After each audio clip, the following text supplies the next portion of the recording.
Hello everyone, welcome to another edition of BrainScratch Searchlight. I'm your host John Lorden, and today we're going to be going into a mystery that almost could be a full-blown brain scratch. However, this is about two people. They are still in the category of missing. They've been missing for almost 11 years, and there are some turns in this case which might make you think that there's a very high chance that there was some foul play involved here. However, we don't know that for certain, and as of right now they are missing, so I thought this would be a better fit for Searchlight. So let's dive into this case, and a quick shout out to Amy. Thank you, Amy, for suggesting this. Let's take a look. So this is DanielleImbo.com, and if you see, we've got this picture of this nice young woman here. Danielle Autobray Imbo, missing since February 19th, 2005. Very nice message from the webmaster. Danielle, know that we love you and that we will never give up. So you can see it's a bit of a simple website. It mentions the very basic story that Danielle was last seen traveling with Richard Petrone in his vehicle, a 2001 black Dodge pickup truck with Pennsylvania registration number YFH2319 on February 19th, 2005. She was wearing a jacket, cream-colored sweater, blue jeans, and carrying a black purse. Danielle has a tattoo on her lower back of flowers, and then they go right into contact information. But you might notice here that they have many different police departments and missing person units working on this case. They also mention that it was seen on Vanished with Beth Holloway. I know America's Most Wanted also profiled this case. And outside of that, just a link to a semi-recent article at phillymag.com from April 2014. That's about it for Danielle's webpage. However, there is also a Richard Petrone webpage, which has a lot of information, is very well updated. You can see their most recent post here is from February 19th, 2016, where a news channel covered the story, it being the 11th year anniversary of their disappearance. They've got this counter here with exactly how many days they have been missing, and very sweet messages about them being missed by people that love them. As a matter of fact, this section down here is people that are leaving comments, people that knew them, and it's really both heartwarming and heartbreaking to read through these comments. There's a lot of people that really care about these two, and it's a very strange occurrence that they just kind of disappeared in the way they did. So from the Richard Petrone website, in terms of what happened, they have a link, and we're going to check that out. February 19th, 2005. Richard Petrone Jr. of South Philadelphia and his friend Danielle Autobray Imbo of Mount Laurel, New Jersey, were last seen at around 11:45 p.m. on Saturday, February 19th, 2005, leaving Abilene's Bar at 429 South Street in Philadelphia, where they met with some friends. They were heading for Richard's 2001 black Dodge Dakota pickup truck, PA license plate number YFH2319, parked in the neighborhood. Richard, Danielle, or the truck haven't been seen since, and there have been no traces or clues as to their whereabouts. And I just wanted to comment on that there. It is amazing to me, first of all, just when anyone goes missing. But to have two people go missing and the vehicle that they're in, and for none of those pieces to be found for over 11 years is pretty outstanding, especially the vehicle. If you think of the life of a vehicle, there's certain things you just can't do. For example, if someone stole it, let's say, and got rid of the two people, could you sell it? You would have to do some type of black market sell. People would have trouble registering the vehicle. There's many instances in the life of a vehicle where it needs to be acknowledged for it to be registered properly.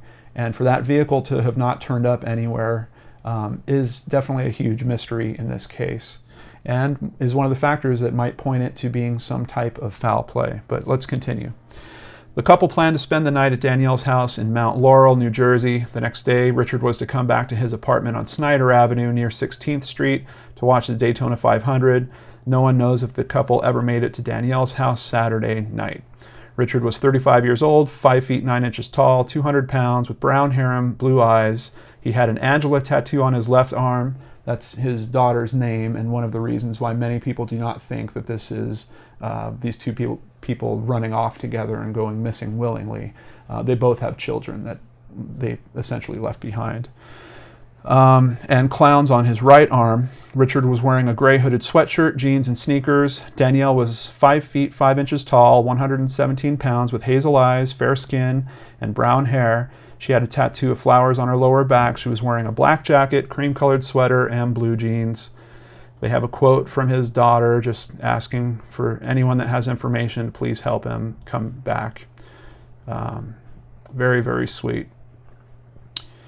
And once again, heartbreaking. So there are a couple of articles, and one in particular that is currently being hosted at phillymag.com called Without a Trace. And this article is very well written, really goes into fleshing out the stories of these people.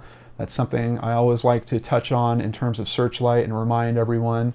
These aren't just names that go missing and faces that go missing. These are people with lives, backstories, other connections to family members and people that love them.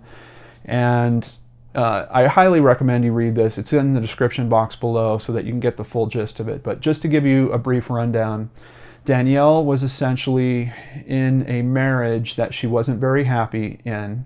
Apparently her soon-to-be ex-husband, I guess she was planning on getting a divorce, he had gone to a Super Bowl somewhere, met a woman on the plane, called his wife and told her that he was leaving, and then later changed his mind and wanted another chance.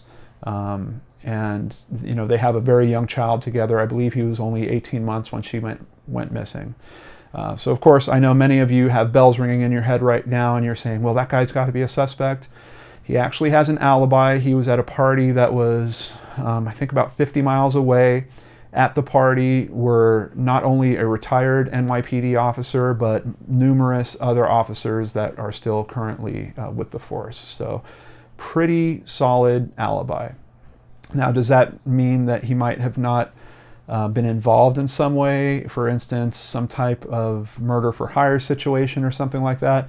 No. And as a matter of fact, some people might say his alibi is too well covered with him deciding to be hanging out with, you know, all these police at this function. But that is all really conjecture at this point.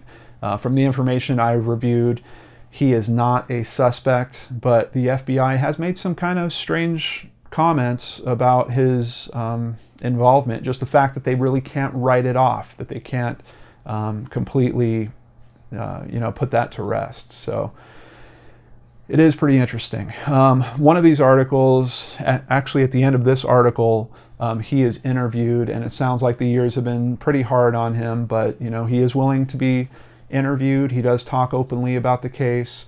He even thanks the reporter at the end of it for helping to share some of these, not just the tragedy of the story, but some of the good memories about Danielle and their life together. So around all this, Danielle has this relationship with Richard. And Richard, she has known since high school. They've been friends a really long time. And essentially when she is going through her breakup, they decide to try out being together.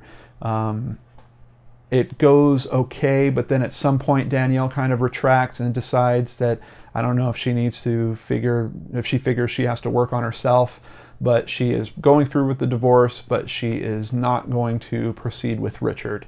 As a matter of fact, there is some story in here about Richard being particularly lonely on the Valentine's Day before their disappearance. And on the 19th, he goes out to eat and have some drinks somewhere and calls some people, and essentially Danielle is with them, and he invites her to meet up with him, and she decides to meet up with him at Abilene's. And from there, they're seen being very friendly with each other. There are other people that noted they were kissing. They seemed to be having a really good time with each other. And they left that bar fairly early. I mean, 11:15 or 11:45 is when they actually left the bar. It was still open for a few hours. So what's strange about it from that point is they go outside and no one knows It's quoted in one of these articles as literally, we don't know if they went left or they went right. Apparently, back in 2005, we didn't have quite the number of cameras that we do now around businesses and just on public streets.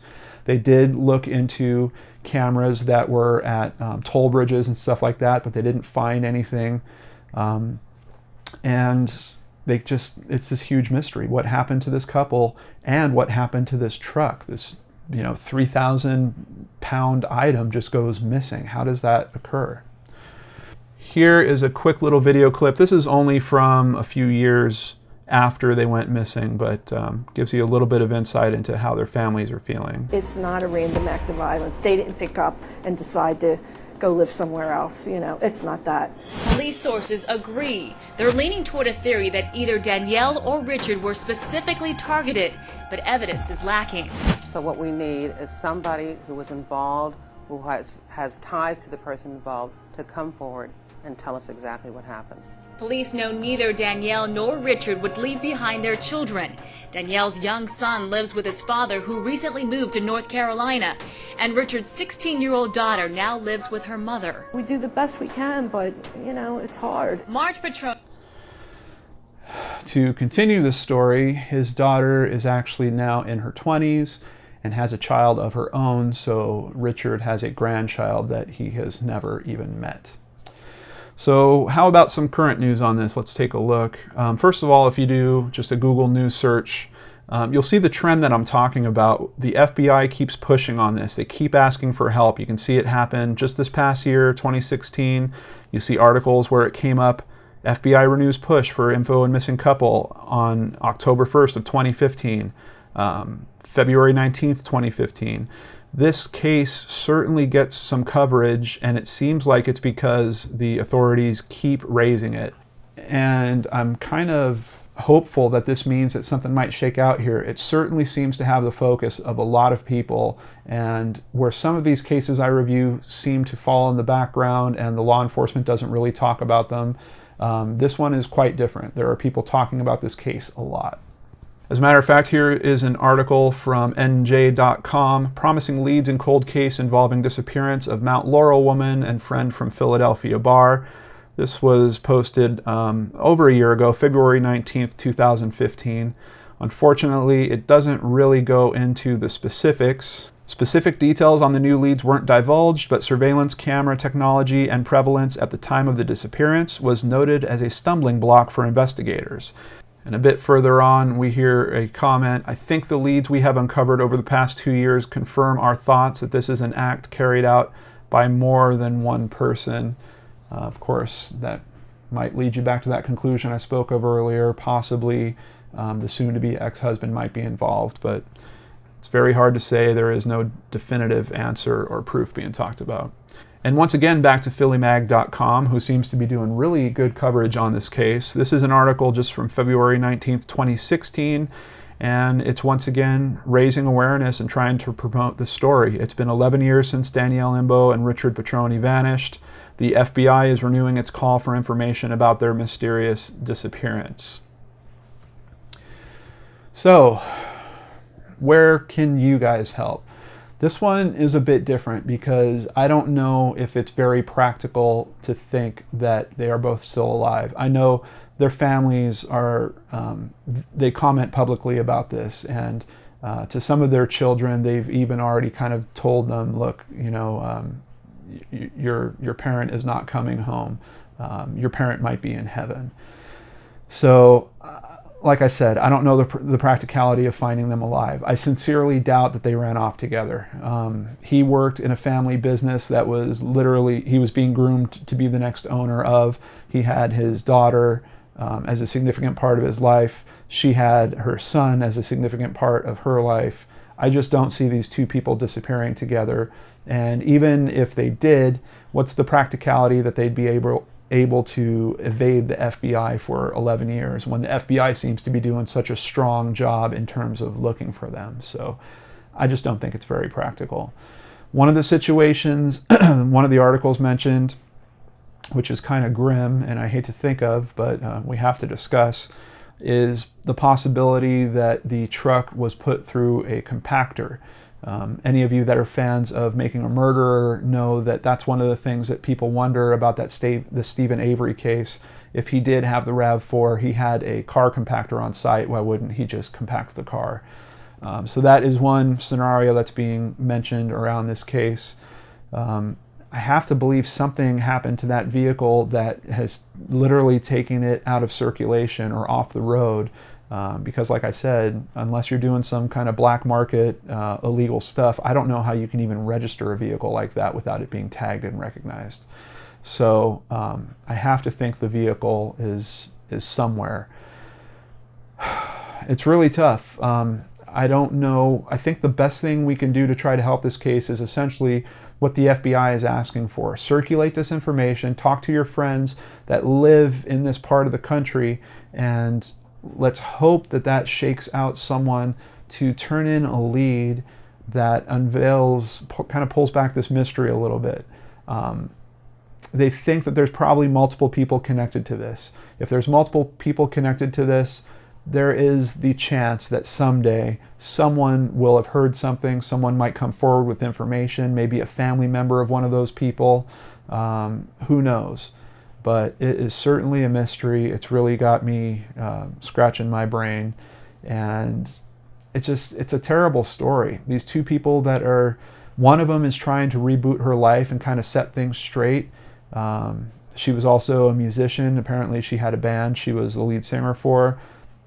And a guy that seems like he was extremely loved by his family, and he's looking for a new start in life, looking for a new love, which is part of the mystery here too. They weren't necessarily supposed to be together that night. It was kind of a random event for him to have called, got in contact with her, and then she came out to meet with him. It just really makes me think, is there some possibility that she was being tailed?